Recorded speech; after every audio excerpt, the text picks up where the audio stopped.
ఈరోజు కరీంనగర్ నగరంలో ఉన్నటువంటి అంబేద్కర్ స్టేడియంలో వాకర్స్తోని కలిసి ప్రచారం చేయడానికి గంగుల కమలాకర్ గారి నాయకత్వాన మా పార్టీ శ్రేణులందరం కూడా ఇక్కడ ఉన్నటువంటి వాకర్స్ని కలిసి ఈ పాంప్లెట్స్ డిస్ట్రిబ్యూట్ చేసేసి చాలా స్పష్టంగా చెప్పినాం. పార్లమెంట్లో మరి మనం గలం విప్పాలంటే కరీంనగర్ని ఒక అభివృద్ధి నియోజకవర్గంగా చేయాలంటే తప్పనిసరిగా మరి బీఆర్ఎస్ అభ్యర్థి గులాబీ జెండా ఉద్యమకారుల్ని నన్ను గెలిపించాలని చెప్పి మేము ప్రార్థిస్తూ తిరగడం జరిగింది. దీంట్లో చాలా స్పష్టంగా చెప్పినాం. నేను పార్లమెంట్లో తెలంగాణ రాష్ట్రం వచ్చిన తర్వాత మొదటి 5 సంవత్సరాల లోపల చేసినటువంటి కార్యక్రమాలు సవివరంగా వివరించడం జరిగింది. మొదటిది కరీంనగర్ నగరానికి 1000 కోట్ల రూపాయలు తీసుకొచ్చి స్మార్ట్ సిటీగా దీన్ని తీర్చిదిద్దినాం. అదేవిధంగా కరీంనగర్ నగర ప్రజల చిరకాల వాంఛ కరీంనగర్ నుండి నేరుగా హైదరాబాద్కి రైలు. 70 సంవత్సరాల ఆ ఆలోచనని నేను 2014లో ఎంపీ గెలిచిన తర్వాత మరి రైల్వే శాఖతో మాట్లాడి రైల్వే మంత్రిత్వ శాఖతోని అధికారులతో మాట్లాడి ఈరోజు ఆ రైల్వే లైన్ని మరి మోడీ గారితోనే శంకుస్థాపన చేయించడం. గజ్వేల్లో సీఎం కేసీఆర్ గారి నియోజకవర్గంలో మరి అక్కడ శంకుస్థాపన చేయించడం. ఇవాళ రైలు సిద్దిపేట వరకు వచ్చింది. సిద్దిపేట నుండి సిరిసిల్లలో పనులు వేగవంతంగా అవుతున్నాయి. ఈ సంవత్సరం డిసెంబర్ వరకు సిరిసిల్ల వరకు రైలు వస్తుంది. సిరిసిల్ల టు వేములవాడ కంటే మిడ్మానేర్లో మరి ఒక బ్రిడ్జ్ కట్టాలంటే కొంత సమయం పడుతుంది. వేములవాడ బోయినపల్లి కరీంనగర్కి అది వచ్చేస్తుంది. జాతీయ రహదారులు కరీంనగర్ని 4 దిక్కులా కలపాలనేటువంటి అదే ఒకటి. అన్నిటికంటే ముఖ్యంగా మరి కరీంనగర్ నగరంలో రివర్ ఫ్రంట్ కోసం గంగుల కమలాకర్ గారి మరి శాసనసభ్యులుగా నాటి ప్రభుత్వంలో ఒక మంత్రిగా మేము విదేశ పర్యటనలు చేసేదానికి మంచిగా సుందరంగా తీర్చిదిద్దాలని చెప్పి ఆలోచన చేస్తాం. 100 లారీలు, క్రేన్లు, బొక్లెన్లతోని పనులు వేగవంతంగా మొదలుపెట్టాం. ఒక దశకు తీసుకెళ్ళాం. ఇవాళ మీరు రివర్ ఫ్రంట్ దగ్గర పోతే ఇలా మొత్తం బోసిపోతుంది రివర్ ఫ్రంట్. అయిన పనులు కూడా అది ఆగిపోయినాయి. రివర్ ఫ్రంట్లో కేబుల్ బ్రిడ్జు సుందరంగా సాయంకాలం పూట చాలామంది ఒక మంచిగా ఉండాలని చెప్పి ఆలోచన చేస్తాం. అది కూడా సరిగా మెయింటెనెన్స్ కావడం లేదు. అన్నిటికంటే ముఖ్యంగా కరీంనగర్ను ఒక విద్యా కేంద్రంగా మార్చాలని చెప్పి ఆలోచన చేస్తాం. మరి IIIT రావాలనుకున్నాం. ప్రపంచవ్యాప్తంగా మంచి స్కిల్ డెవలప్మెంట్ సెంటర్స్ అంటే నైపుణ్య కేంద్రాలు ఎట్లుంటే చూసి వచ్చాం. మేము సింగపూర్లో ఇన్స్టిట్యూట్ ఆఫ్ టెక్నికల్ ఎడ్యుకేషన్ని నేను వెళ్ళి చూసొచ్చి దాన్ని తెలంగాణలో రావాలని చెప్పి ఆనాటి కేంద్ర ప్రభుత్వం దగ్గర తిరిగినాం. దురదృష్టవశాత్తు నేను ఓడిపోయిన తర్వాత దాన్ని పట్టించుకునే నాదుడే లేడు. మా ప్రత్యర్థులు బీజేపీ నుండి బండి సంజయ్ గారు, కాంగ్రెస్ పార్టీ నుంచి వెళ్ళి రాజేందర్ గారు మాట్లాడుతున్నారు. గులాబీ జెండాకి ఎందుకు ఓటేయాలి, మేమే కదా జాతీయ పార్టీలు మాట్లాడుకుంటున్నారు. జాతీయ పార్టీల ఎంపీలతోని ఒక్క పని కాలేదు. బీజేపీ ఎంపీగా బండి సంజయ్ గారు గెలిచినారు. కేంద్రంలో బీజేపీ ప్రభుత్వం ఉన్నది. 5 రూపాయలు తీసుకురాలేదు కరీంనగర్ పార్లమెంట్ నియోజకవర్గానికి. ఒక్క అభివృద్ధి కార్యక్రమం తీసుకురాలేదు. నేను ఈ పాంప్లెట్లో వేసుకోక తప్పలేదు. మరి నేను గంగుల కమలాకర్ గారు, నాటి మేయర్ రవీందర్ సింగ్ గారు, మేము వెంకయ్య నాయుడు గారితో కలిసినాం. నితిన్ గడ్కరీ గారిని కలిసినాం. ఇలా రైల్వే శాఖ మంత్రిని కలిసినాం. ప్రకాష్ జావడేకర్ గారు కలిసినాం. ప్రధానమంత్రి మోడీ గారు కలిసినాం. పార్లమెంటు గలం విప్పినాం. ఒక్క బొమ్మ చూపి అని చెప్పండి బండి సంజయ్ గారిని. ఒక మంత్రి దగ్గర పోయి కరీంనగర్ గిరి కావాలని అడిగినని చెప్పండి. ఎందుకయ్యారు కరీంనగర్ ప్రజలు ఓట్లు? ఏమంటాడు నేను 3 లక్షల మెజార్టీతో గెలుస్తా, వినోద్ కుమార్ గెలిస్తే నేను రాజకీయ సన్యాసం తీసుకుంటా అని చెప్పి ఒక టీవీ ఛానల్లో ఇంటర్వ్యూ ఇస్తాడు. రాజకీయ సన్యాసం కాదు, నీకు ఇష్టం ఉంటే సన్యాసం తీసుకుంటే తీసుకో, ఎవరు వద్దట్టలేరు. చాలా గొప్ప మహానుభావులు సన్యాసులుగా ఉన్నది ఈ దేశంలో పట్ల. స్వామి వివేకానంద కాంచెలు మొదలు పెడితే రామకృష్ణ పరమహంస గారు మంచి వాళ్ళు ఉన్నారు. ఇంకా మనం అప్పుడప్పుడు సినిమాలో చూస్తాం సన్యాసులు, వాళ్ళ భాగవతం కూడా చూస్తాం. నువ్వు ఏ సన్యాసం పుచ్చుకుంటావు నాకైతే తెలియదు, కానీ డెఫినెట్గా పుచ్చుకునే రోజు తథ్యం. అసలు నువ్వు ధర్మం గురించి అని మాట్లాడతావు. ధర్మం అంటే ఏంది? నీ బాధ్యతను నిర్వహించడం ధర్మం. పార్లమెంట్ సభ్యుడిగా నువ్వు నిర్వహించవలసినటువంటి బాధ్యతలు నిర్వహించలేదని చెప్పి నేను చెప్తున్నాను. నేను ఈ విధంగా మాట్లాడితే ఊర్లలో పోస్టర్లు ఇచ్చిండ్రు, అంగన్వాడీలో పాలు గుడ్లు ఇస్తున్నామని. అది నువ్వు నేను పుట్టాక ముందు నుంచే ఈ దేశంలో ఇస్తున్నారు పాలు గుడ్లు అంగన్వాడీ కేంద్రాల లోపల. సరే వెనకడ గుడ్లు ఇచ్చారా లేదో తెలియదు, కానీ అట్లీస్ట్ ఒక గోధుమ చక్కెర బెల్లంతో కలిపారు అంగన్వాడీలు. ఒక 70 ఏళ్ళ నుంచి వెళ్ళినాయి అంగన్వాడీలు.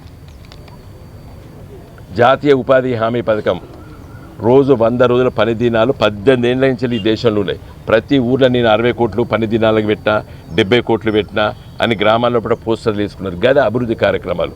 అవి చట్ట ప్రకారంగా వస్తాయి.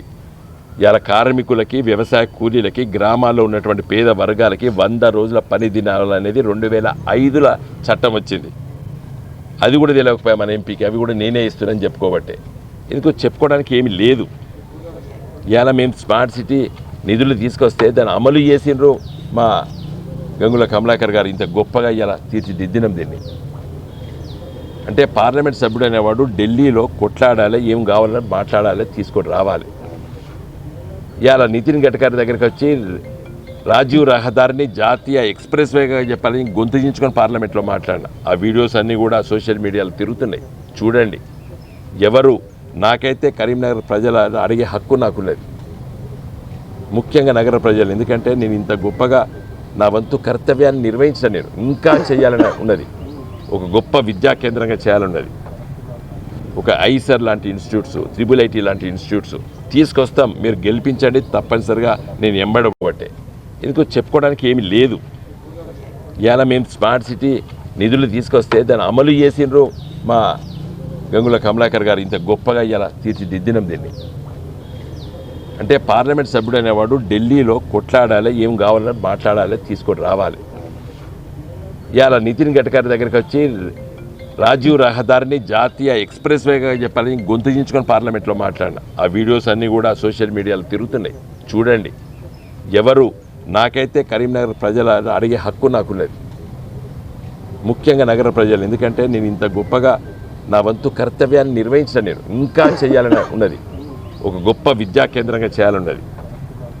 ఒక ఐసర్ లాంటి ఇన్స్టిట్యూట్స్, IIIT లాంటి ఇన్స్టిట్యూట్స్ తీసుకొస్తాం, మీరు గెలిపించండి, తప్పనిసరిగా నేను ఎంబడబడతా, ఢిల్లీలో తిరుగుతాము, మా శాసనసభ్యుల్ని పట్టుకోబోతాం, మా కార్పొరేటర్ మిత్రులను తీసుకెళ్తాం.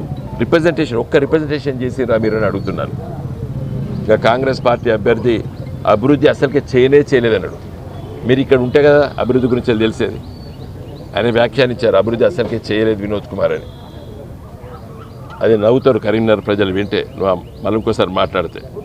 ఇలా కరీంనగర్లో ప్రతి వ్యక్తికి తెలుసు స్మార్ట్ సిటీ 1000 కోట్ల రూపాయలతో తీసుకొస్తే, నేను ప్రెస్ మీట్లో మాట్లాడుతూ ఆయన అభివృద్ధి కార్యక్రమాలు చేయలేదని చెప్తాడు. సరే, మనం రాజకీయ ప్రత్యర్థులు మాత్రం తప్ప శత్రువులైతే కాదు. Let us debate the discussion. చర్చ పెడదాం, ప్రజల దగ్గరికి వెళ్దాం, ఎవరు ఏం చేశారని చెప్పి మాట్లాడదాం. ప్రజల నిర్ణయానికి శిరసావహించక తప్పదు ఎవరైనా కానీ.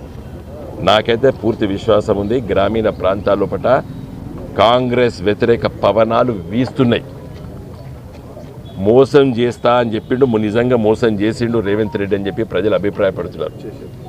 ఏ గ్రామం వెళ్ళినా కూడా మా పార్టీకి, గులాబీ జెండాకి, కారి గుర్తుకి బ్రహ్మాండమైన బ్రహ్మరథం పడుతున్నారు గ్రామీణ ప్రాంత ప్రజలు. నగర ప్రజలు, కరీంనగర్ నగర ప్రజలు కూడా అర్థమైంది అభివృద్ధి అంటే వినోద్, వినోద్ అంటే అభివృద్ధి అని. కాబట్టి నాకు పూర్తి విశ్వాసం ఉంది, ఈ పార్లమెంట్ ఎన్నికల్లో మంచి మెజార్టీతోనే నేను గెలుస్తున్నాను. గెలిచిన తర్వాత పూర్తిగా మరి అభివృద్ధి ఆకాంక్షతోనే కరీంనగర్ పార్లమెంట్ నియోజకవర్గాన్ని చాలా చేసేది ఉన్నది. ఇవాళ కాజీపేట, హుజరాబాదు, శంకరపట్నం, తాడికలు, మానకుండ్ర మీదకే కరీంనగర్ రైల్వే లైన్. ఇంకొకటి నా మనసులో ఉన్న మాట, దానిపైన సర్వే కూడా చేయించినాం. ఇంకొక 4-5 జాతీయ రహదారి తీసుకురావాలి. కరీంనగర్ నగరాన్ని ఒక గొప్ప విద్యా కేంద్రంగా చేస్తాం. ముఖ్యంగా యువతకి ఇలా నైపుణ్య విద్యా కేంద్రం, అంతర్జాతీయ స్థాయిలో ఉన్న కేంద్రం తీసుకొస్తాం, తప్పనిసరిగా చేస్తాం. ఒక 100 కోట్ల రూపాయలు దానికి పెట్టుబడి పెట్టాలి. అలాంటి వాళ్ళతో కేంద్ర ప్రభుత్వం కొట్టాడతాం, రాష్ట్ర ప్రభుత్వం కొట్టాడతాం. ఎందుకంటే హైదరాబాద్లో 30 లక్షల మంది యువకులు వేరే రాష్ట్రాల వచ్చి పనిచేస్తున్నారు. ఎందుకంటే వాళ్ళకి నైపుణ్యత ఉన్నది, వాళ్ళని ఎంగేజ్ చేసుకుంటున్నారు, వాళ్ళ ఎంప్లాయ్మెంట్ దొరుకుతున్నది. మన తెలంగాణలో గ్రామీణ ప్రాంతాల్లో ఉన్నటువంటి యువకులకి ఉద్యోగ అవకాశాలు కావాలంటే వాళ్ళకు ఆ స్కిల్ ఉండాలి, ఆ నైపుణ్యత ఉండాలి. ఆఖరికి మినిస్టర్ల దగ్గర, ఎమ్మెల్యేల దగ్గర, సెక్రటరీలు కావాలంటే కూడా స్టెనోలు కూడా దొరకని దుస్థితి ఈరోజు వచ్చింది మన తెలంగాణ ప్రాంతంలో. బట్ వేరే రాష్ట్రాల నుంచి పనిచేస్తున్నారు పెద్ద పెద్ద హైదరాబాద్లో కార్పొరేట్ ఆఫీసులు. నేను అంచనా వేస్తే 90% మంది తెలుగు ఏతరులు పనిచేస్తున్నారు. పోనీ తెలుగు కూడా ఏమంటే ఆడు ఆంధ్రలో వచ్చి పనిచేస్తున్నారు హైదరాబాద్లో. ఒక మంచి ఉద్యోగం, ఒక మేనేజర్ల దగ్గర పర్సనల్ సెక్రటరీస్. అంటే నైపుణ్యత నీకు ఉండాలి, ఆ స్కిల్ ఉండాలి, ఆ లాంగ్వేజ్ స్కిల్స్ ఉండాలి.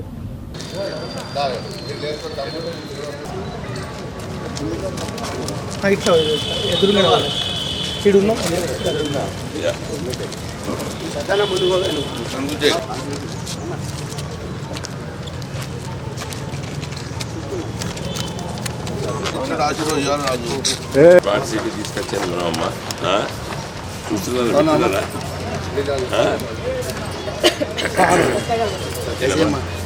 కొంచెం సార్కు ఓటేయండి.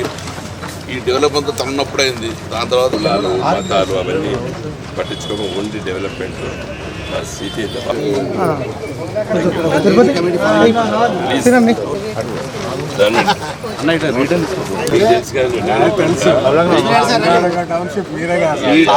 టౌన్ డెవలప్మెంట్ ఇద్దరమే.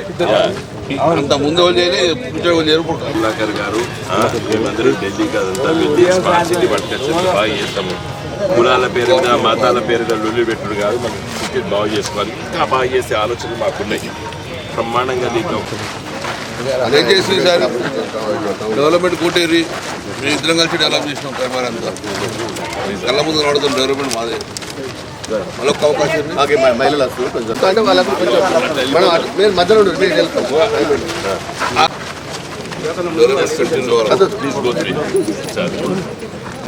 మాట్లాడే టైం కాదు, మన పిల్లల భవిష్యత్తు కోసం ఆలోచించాలి. ఇలా 1000 కోట్లు పట్టుకొచ్చి సిటీ ఇంత డెవలప్.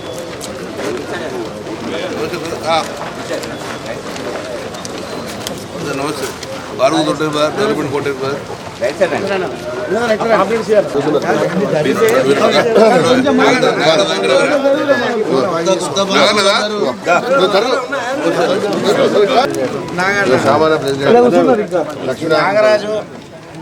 ఈసారి మీరు చేయండి, ఇంకొక అద్భుతాన్ని సృష్టిస్తాం కరీంనగర్లో. నేను చెప్తాను, ప్రామిస్ చేస్తున్నాను.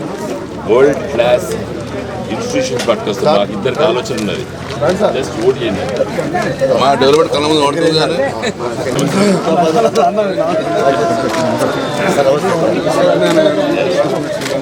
ప్లీజ్ ఇంకా ఐడియా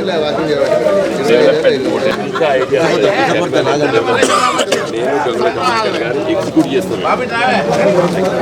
నన్ను ఆశీర్వదించి కొంచెం ఇద్దరు కలిసి పని చేస్తాం. యాక్టివ్ పర్సన్ రామరెడ్డి పటేల్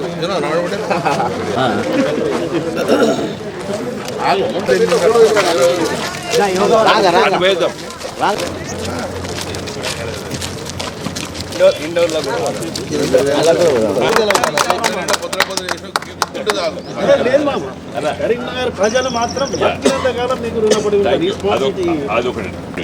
ఒకటి స్మార్ట్ సిటీ చాలాసార్లు చెప్పిన మీకు అంత అవగాహన. 1000 కోట్ల కూడా 700 కోట్లు ఖర్చు చేయడం ఇంకా ఇస్తున్నాం. గవర్నమెంట్ గారు రాసిచ్చిన తర్వాత ఖర్చు అయ్యేదాంట్లో 33%, 1/3 కాస్ట్ రాష్ట్ర ప్రభుత్వం భరిస్తుందని చెప్పి ఇప్పించిన.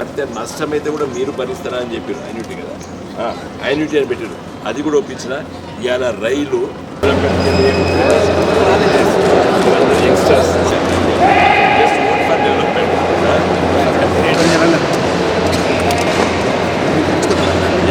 చేస్తాం. ఓట్ ఫర్ డెవలప్మెంట్ అన్న ఎక్స్ట్రాస్ మీకు తెలుసు కదా. స్మార్ట్ సిటీ 1000 కోట్లు పట్టొచ్చినాం. సిటీని అద్భుత నగరంగా తీర్చిదిద్దడానికి విశ్రమించి ప్లీజ్ మీరు డిస్కస్ చేసి కమ్యూనలు, కులాలు, మతాలు మీద మనం ఓటు వేయవలసింది. రవి ఇట్లా अच्छा कर रहे ये उम्र में ग्रेट